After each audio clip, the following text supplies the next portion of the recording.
Hello students, numerical समझ में आए? लास्ट के कंप्लीट हुए। तो हमने एक बेंच वाइज का न्यूमेरिकल किया था। तो मैकेनिकल वाले सोच रहे होंगे मैकेनिकल का हो गया, अब सिविल वाले सोच रहे होंगे हमारा कहाँ है। तो आज एक सिविल का भी प्रॉब्लम करा देते हैं प्रैक्टिकल अप्रोच पे, ठीक है? एकदम प्रैक्टिकल अप्रोच पे न्यूमेरिकल है। पियर का न्यूमेरिकल लेके आए हैं, पियर फाउंडेशन। सिविल वालों को थोड़ा आइडिया होगा इसका, और मैकेनिकल वालों को सिविल के क्वेश्चंस भी करने हैं, सिविल को मैकेनिकल के भी करने हैं स्ट्रेंथ ऑफ मटेरियल्स में, ठीक है? तभी तुम्हारा बहुत स्ट्रांग बनेगा सब्जेक्ट। कोई भी न्यूमेरिकल नहीं अटकेगा तुम्हारा, कोई सा भी एग्जाम दे लो। क्लियर? तो प्रैक्टिकल अप्रोच समझना बहुत ज़रूरी है, तभी हम न्यूमेरिकल्स में अच्छे से पिकअप कर सकते हैं, ठीक है? तो आज हम एक मैसनरी पियर का प्रॉब्लम लेके आए। मैसनरी पियर का प्रॉब्लम करेंगे, ठीक है? एक मैसनरी पियर है। अब masonry pier 4 metre by 3 metre का सेक्शन है। ये इसका क्रॉस सेक्शन है पियर का, ठीक है? रेक्टेंगुलर पियर हम लेके चल रहे हैं। Supports a vertical load of 600 kilo Newton. तो इस जगह पे एक लोड लग रहा है, इस पे कितना? 600 kilo newton at a point as shown. Find the stresses at the corners of a pier. ये 4 कॉर्नर्स दिख रहे हैं पियर के। ये तो क्रॉस सेक्शन है, पियर पूरा क्या है? इस तरह का है। ये मैसनरी पियर है, ठीक है? तो ये इसका क्रॉस सेक्शन है जिसके 4 पॉइंट है, ये ए, बी, ये सी और ये डी। तो इन 4 कॉर्नर्स पे कितना कितना स्ट्रेसेस आएगा? ये पूरा पियर है, इसके 4 कॉर्नर्स हैं, इन 4 कॉर्नर्स पे कितना स्ट्रेसेस आएगा? अगर वो स्ट्रेस पता चल जाता है तो हम क्या फाइंड कर सकते हैं? उसको डिजाइन कर सकते हैं पियर को, ठीक है? तो पहले हम पियर की बात करते हैं, पियर क्या होता है, तभी तुम्हें न्यूमेरिकल का अप्रोच समझ में आएगी, न्यूमेरिकल की फील आएगी, ठीक है? तो इस बार लोड देखो ना, इस एक्सिस पे ना इस एक्सिस पे, लोड सेंटर पे। इट मींस एक्स से भी इसेंट्रिक है वो, वाई से भी इसेंट्रिक है। क्लियर? तो अब देखते हैं पहले पियर क्या होता है, पियर समझेंगे। तो ये होता है पाइल्स, PILES। ये होता है पाइल। ये जो पाइल्स हैं, इसकी जो कैप है ऊपर, ये पाइल कैप है, और इसके ऊपर होता है ये पियर, और पियर के ऊपर होता है पियर कैप। ये पूरा एक कंप्लीट स्ट्रक्चर होता है, ठीक है? तो ये सिविल वालों के लिए इंपॉर्टेंट है, सिविल में यूज होता है। तो हम क्या करते हैं, पाइल कैप लेते हैं सबसे पहले, पाइल कैप, और नीचे हमारी क्या है? सॉइल है। इस तरह से सॉइल होती है।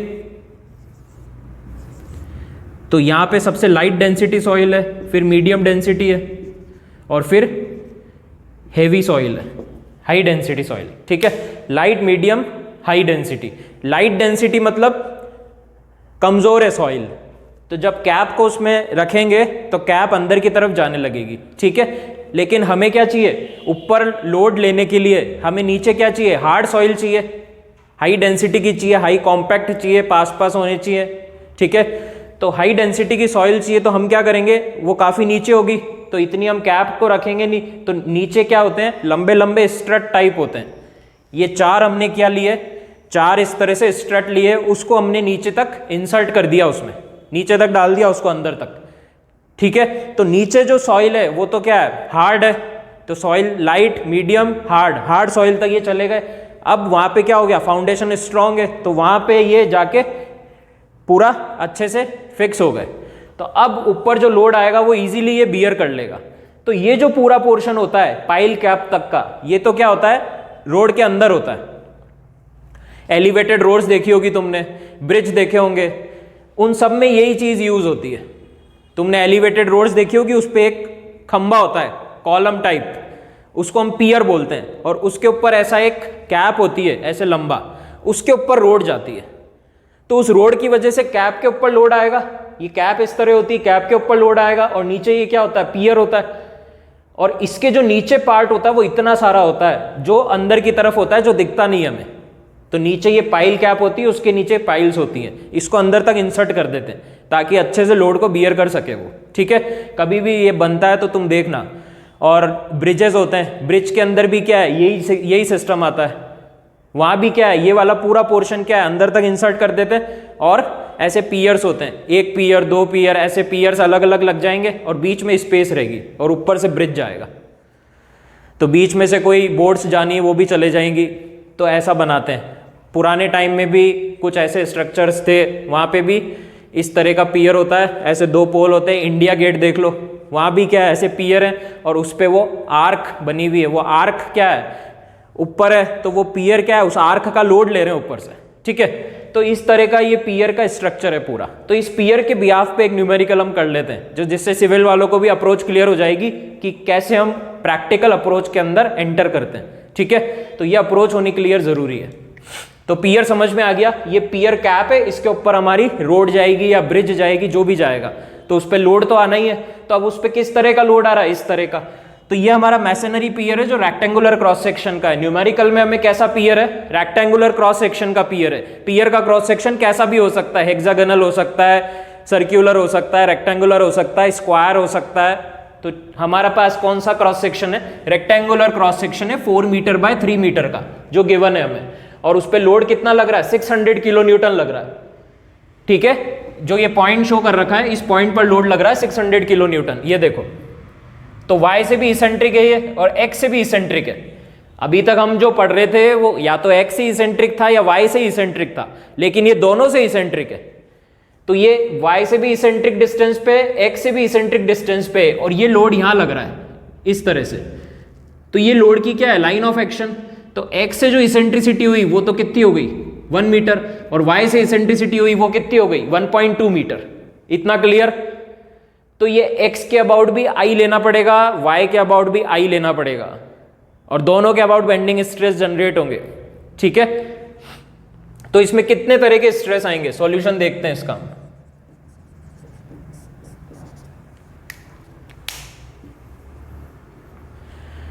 पियर तो क्लियर है, इस तरह का मैसनरी पियर है हमारे पास, ब्रिक फॉर्म में बना हुआ है, ब्रिक्स का बना हुआ है। ये एक्स एक्सिस, ये वाई एक्सिस, लोड लग रहा है यहां। तो ये देखो y से भी इसेंट्रिक है, x से भी इसेंट्रिक है, यहां लोड लग रहा है, और कितना लग रहा है, 600 किलो न्यूटन, ठीक है। ये लोड लग रहा है यहां पर इस तरह से 600 किलो न्यूटन। तो सबसे पहला स्टेप हमारा क्या रहेगा, सबसे पहले हम क्या फाइंड कर लेते हैं, इस पूरे क्रॉस सेक्शन का एरिया निकाल लेते हैं, ठीक है। एरिया कितना होगा हमारे पास, 4 metre into 3 metre, 12 metre square. Clear. Units को लिखते जाना इधर साथ में। अब हम क्या निकाल लेंगे, सेक्शन मॉडुलस निकाल लेते हैं।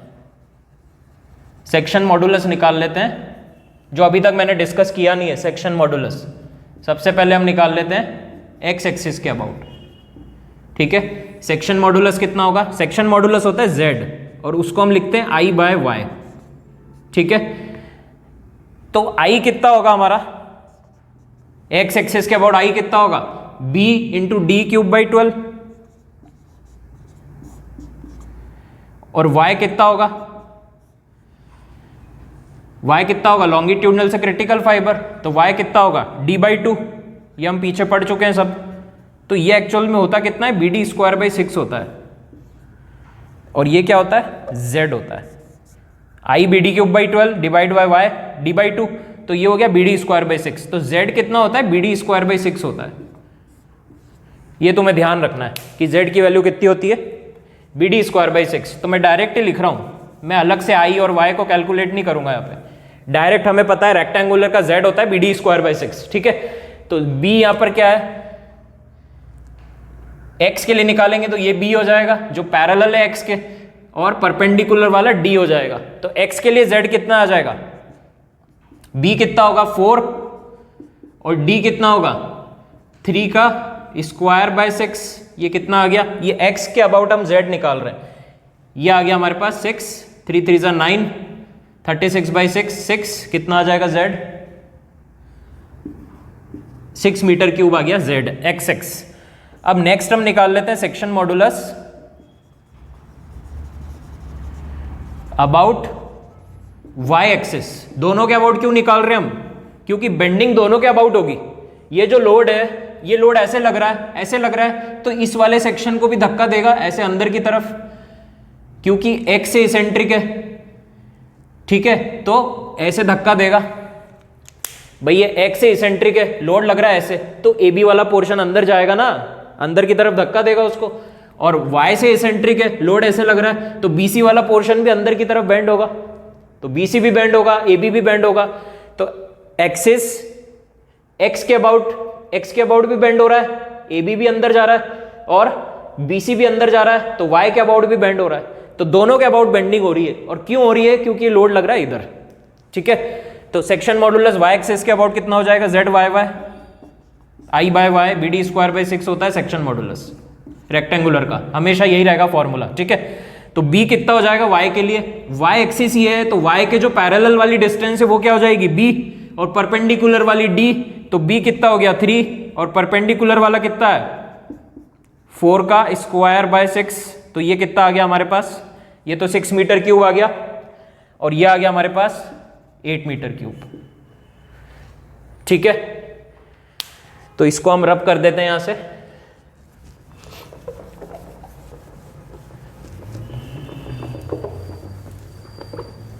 एरिया कितना आ गया हमारे पास?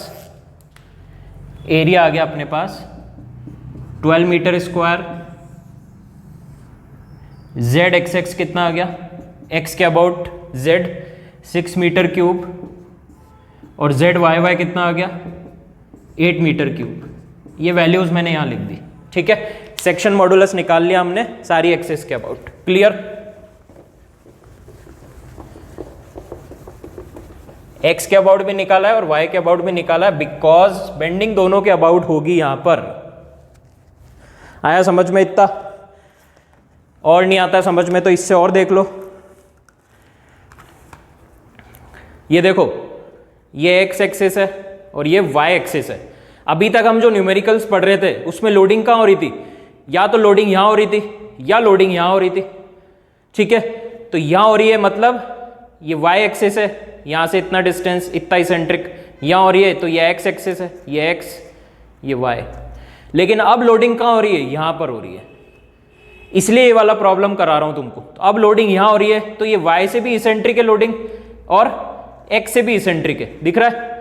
तो x से भी इसेंट्रिक है, जब ऐसे फोर्स लगेगा तो ये वाला जो पोर्शन है ये अंदर की तरफ बेंड होगा, तो x वाले से ऐसे बेंड होगा, और ऐसे फोर्स लग रहा है, फोर्स ऐसे लग रहा है, ऐसे लग रहा है, तो ये वाला पोर्शन क्या होगा? जब y से देखेंगे तो ये वाला पोर्शन अंदर जाएगा, और जब x से देखेंगे तो ये वाला पोर्शन इधर अंदर बेंड होगा।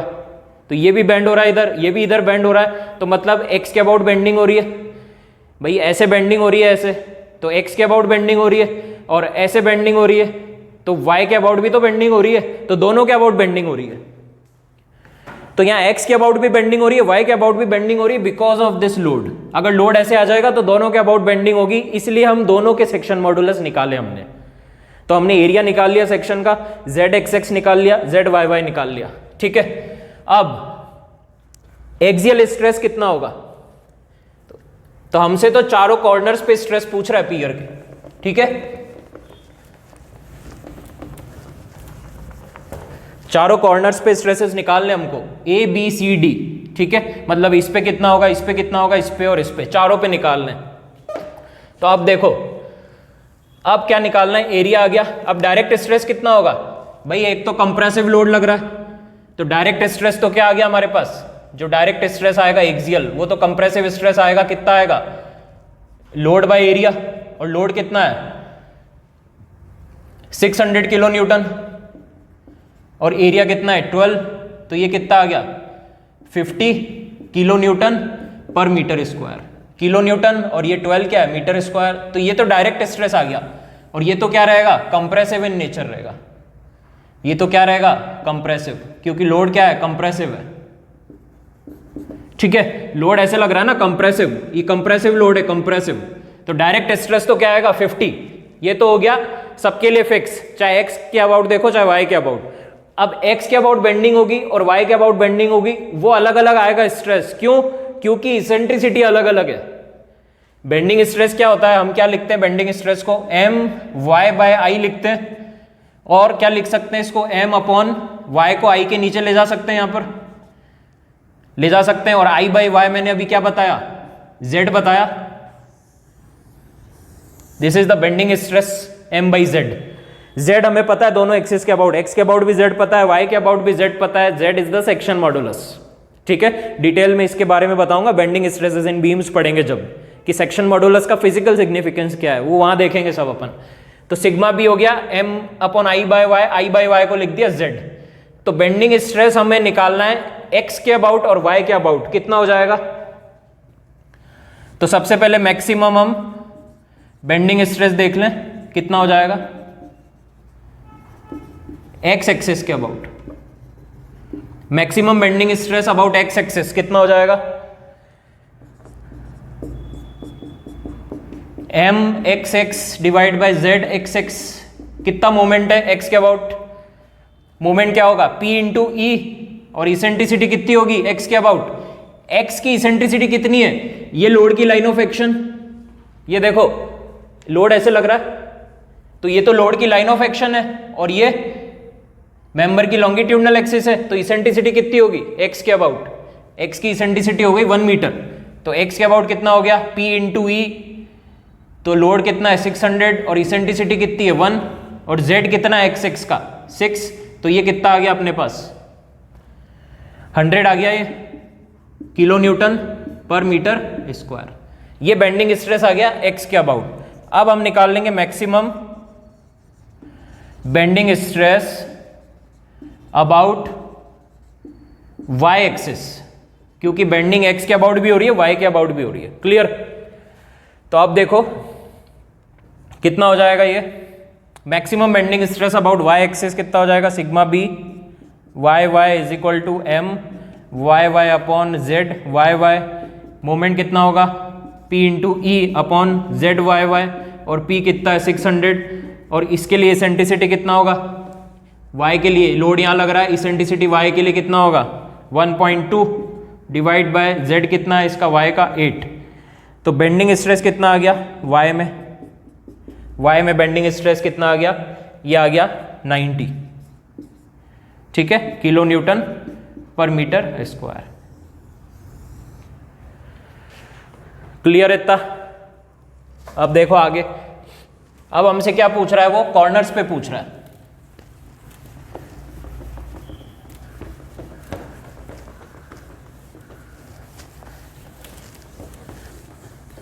तो कॉर्नर्स पे कैसे निकालेंगे हम वैल्यू, हमारे पास क्या आ गया, एक तो x में कितना आ गया बेंडिंग स्ट्रेस, x एक्सिस में हमारे पास बेंडिंग स्ट्रेस कितना आया है 100 किलो न्यूटन पर मीटर स्क्वायर। y एक्सिस में कितना आया है बेंडिंग स्ट्रेस 90 किलो न्यूटन पर मीटर स्क्वायर, और एक आया है एक्सियल जो डायरेक्ट स्ट्रेस है, वो कितना आया 50 किलो न्यूटन पर मीटर स्क्वायर, और ये तो क्या है कंप्रेसिव है माइनस, ठीक है। ये स्ट्रेसेस आए हमारे पास। क्लियर। अब हम देखेंगे आगे क्या करना है।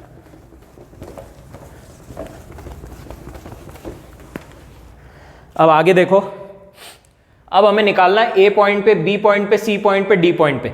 4 कॉर्नर्स पे पियर के स्ट्रेस पूछा उसने, ठीक है। हमने निकाल लिया y के अबाउट बेंडिंग निकाल लिया, x के अबाउट बेंडिंग निकाल लिया, और डायरेक्ट स्ट्रेस निकाल लिया जो कि कंप्रेसिव लोड है 600 किलो न्यूटन, उसकी वजह से डायरेक्ट स्ट्रेस इंड्यूस्ड होगा।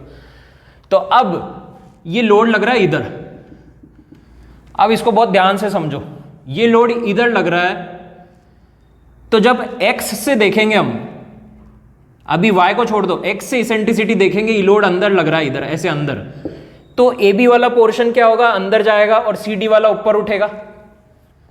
मतलब X से हमने देखा तो AB वाले में क्या होगा,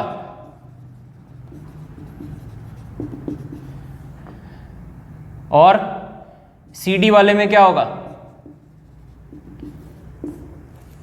नहीं आया समझ में। ये लोड अंदर लग रहा है, ऐसे दबा रहा है ना ये, इसको ऐसे दबा रहा है, तो AB तो अंदर गया, तो AB अंदर गया मतलब AB कंप्रेशन में गया, और CD ऊपर उठेगा।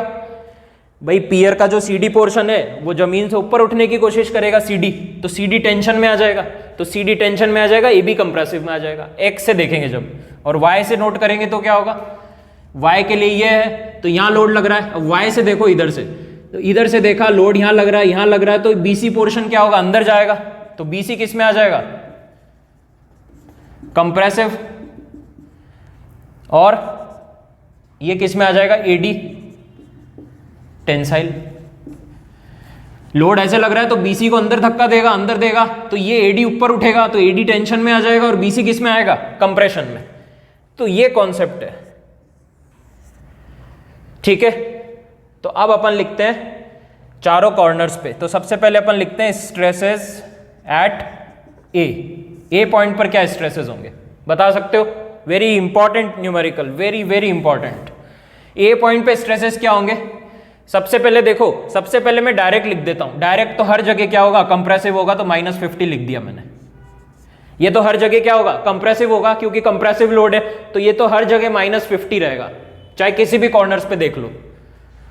अब अपन लिखते हैं पहले एक्स के लिए, तो ये लोड ऐसे लग रहा है, ऐसे लग रहा है, तो ए बी वाला किस में आ रहा है? कंप्रेशन में। एक्स के लिए ए बी कंप्रेशन में आ रहा है, तो ए पॉइंट कंप्रेशन में आ रहा है एक्स के लिए, तो एक्स पे स्ट्रेस कितना है? तो और किस में? कंप्रेशन में आ रहा है, तो -100 लिखेंगे। क्लियर? और ए पॉइंट पे लिख रहे हैं, अब वाई से देख लो, अब इसको धक्का दे रहे हैं तो बीसी अंदर जा रहा है, एडी टेंशन में आ रहा है। वाई से देख लो तो एडी किस में आ रहा है? टेंसाइल।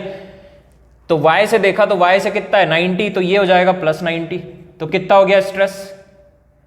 -150 + 90, ठीक है, कितना हो गया? -60 kN/m²। This is the final stress at A point. आ गया समझ में या कोई डाउट है?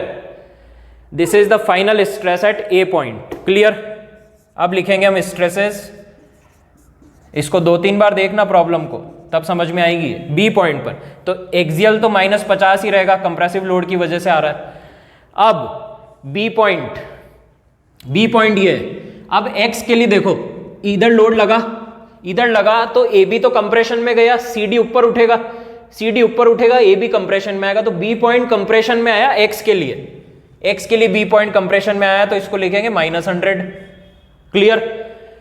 अब लोड इधर लग रहा है, ठीक है। वाई के लिए देखते हैं, तो बीसी कंप्रेशन में गया और एडी टेंशन में आया, तो बीसी कंप्रेशन में गया तो वापस बी पॉइंट वाई के लिए भी क्या है? कंप्रेशन में, तो -90 आएगा। तो ये कितना हो गया? -240 kN/m²। ये भी कंप्रेसिव आ गया, बी पर भी कंप्रेसिव आ गया, ठीक है। अब देखेंगे अपन स्ट्रेसेस एट सी, तो ये तो -50 रहेगा, ये तो एक्सियल तो हर जगह इतना ही रहेगा। अब सी पे देखते हैं, ये अंदर लोड लगा तो एक्स से क्या होगा? ए बी अंदर जाएगा और सी डी ऊपर उठेगा, मतलब सी डी टेंशन में, तो सी टेंशन में एक्स के लिए सी टेंशन में मतलब +100। अब वाई के लिए देख लो, लोड ऐसे लग रहा है, तो बी सी अंदर गया, ए डी ऊपर उठा, तो अपन लिख किस पर है? सी पॉइंट पे लिख रहे हैं। बीसी तो अंदर जा रहा है वाई के लिए, लोड ऐसे लग रहा है, तो बीसी अंदर जा रहा है, ये ऊपर उठ रहा है, बीसी अंदर जा रहा है, तो सी कंप्रेशन में है वाई के लिए, तो -90 लिखेंगे। कितना हो गया? ये हो गया -40 kN/m²। ये भी कंप्रेसिव है। क्लियर? इतना आया समझ में? अब देख लेते हैं अपन स्ट्रेसेस एट डी। डी के लिए क्या होगा? ये तो -50 रहेगा, ठीक है। अब डी पॉइंट पर देखो, एक्स के लिए देखते हैं पहले, एक्स के लिए देखते हैं, तो एक्स के लिए क्या होगा? ये लोड ऐसे लग रहा है, तो ए बी अंदर जाएगा, सी डी ऊपर उठेगा, मतलब सी डी टेंशन में, मतलब डी टेंशन में एक्स के लिए, तो +100। और ऐसे लगेगा वाई के लिए देख लो, तो बी सी कंप्रेशन में, ए डी वापस टेंशन में, वाई के लिए भी, तो वाई के लिए क्या होगा? +90 टेंशन में, तो कितना हो गया ये? 190 - 50 140 kN/m²। दिस इज टेंसाइल, ये हो गया टेंसाइल। तो ये प्रॉब्लम समझ में आई, ठीक है। हमसे क्या पूछा? पियर के 4 कॉर्नर्स पे स्ट्रेस पूछा है, ठीक है। और ये बहुत ही इंपॉर्टेंट प्रॉब्लम है, मैंने पियर के बिहाफ पे बता दिया तुम्हें, ताकि तुम्हें प्रैक्टिकल अप्रोच भी क्लियर हो प्रॉब्लम्स की, ताकि तुम्हें फीलिंग्स आए, इंटरेस्ट आए, इंटरव्यूज में तुम्हें घुमाए, पूछे तो इंटरव्यू में तुम एक बार में फटाक से आंसर दे सकते हो। कभी भी पूछ सकता है कंबाइंड बेंडिंग डायरेक्ट स्ट्रेस का कहाँ है सिग्निफिकेंस, कैसे करते हैं हम, क्या करते हैं, कैसे फाइंड करते हैं स्ट्रेस, कुछ भी पूछ सकता है इंटरव्यूज में। तो तुम मैकेनिकल वाले बेंच वाइज बता सकते हैं, वेरी इंप्रेसिव आंसर। अगर ऐसा आंसर दिया तो it will be very very impressive. Selection एक इसके बिहाफ पे ही सिलेक्शन हो जाएगा इंटरव्यू में, ठीक है। तो ये these are the things which are very important, okay. तो ये समझ में आया, तो हमने चारों पे क्या निकाल लिया? स्ट्रेस फाइंड कर लिया पियर में। क्लियर? तो चारों कॉर्नर्स में हमने स्ट्रेस फाइंड कर लिया और लोड किधर लग रहा था, एक्स से भी इसेंट्रिक था, वाई से भी इसेंट्रिक था, तो दोनों तरफ बेंडिंग करेगा ये, एक्स के अबाउट भी बेंडिंग करेगा, वाई के अबाउट भी बेंडिंग करेगा, क्योंकि इसेंट्रिसिटी एक्स से भी है, वाई से भी है। अगर एक ही एक्सिस से इसेंट्रिसिटी होती तो उसी के अबाउट बेंडिंग करता। आया समझ में? तो वो हम देख लेते किसके अबाउट करता अगर एक ही से इसेंट्रिक है। क्लियर? तो ये अपना पीयर का न्यूमेरिकल था। आई होप कि आपको प्रॉब्लम समझ में आ रही है, और नहीं आ रही है तो आप मेरे से डाउट्स पूछ सकते हैं, कोई दिक्कत नहीं है। क्लियर? ओके स्टूडेंट्स, तो आप करते रहिए अपनी प्रॉब्लम्स कंप्लीट और बेल आइकन पे प्रेस करते रहिए ताकि नोटिफिकेशंस मिलते रहें आपको। अब हम एक प्रॉब्लम या दो प्रॉब्लम और करेंगे कंबाइंड बेंडिंग डायरेक्ट स्ट्रेस पे। इसके बाद ये टॉपिक आपका बहुत ही स्ट्रांग हो जाएगा, इसके बाहर कोई प्रॉब्लम्स गेट में नहीं आएगी। ठीक है? और आपका बेसिक अप्रोच क्लियर हो ही चुका है। अब नेक्स्ट टॉपिक अपन स्टार्ट करेंगे स्ट्रेस। स्ट्रेस स्टार्ट करेंगे। ठीक है? स्ट्रेस, स्ट्रेन, ये बेसिक्स चीज़ें पढ़ेंगे, इनको भी अच्छे से पढ़ेंगे ताकि आपके एक बार में अप्रोच क्लियर हो, कॉन्सेप्ट क्लियर हो, प्लस इंटरव्यूज में आप लैग नहीं करो कभी भी, क्योंकि स्ट्रेस जैसे टॉपिक में इंटरव्यूज में घुमा देता है सिर्फ स्ट्रेस पर ही। ठीक है? तो स्ट्रेस और ये सब हम अच्छे से पढ़ेंगे कि एक्चुअल में स्ट्रेस है क्या। Clear? Okay students, thank you so much.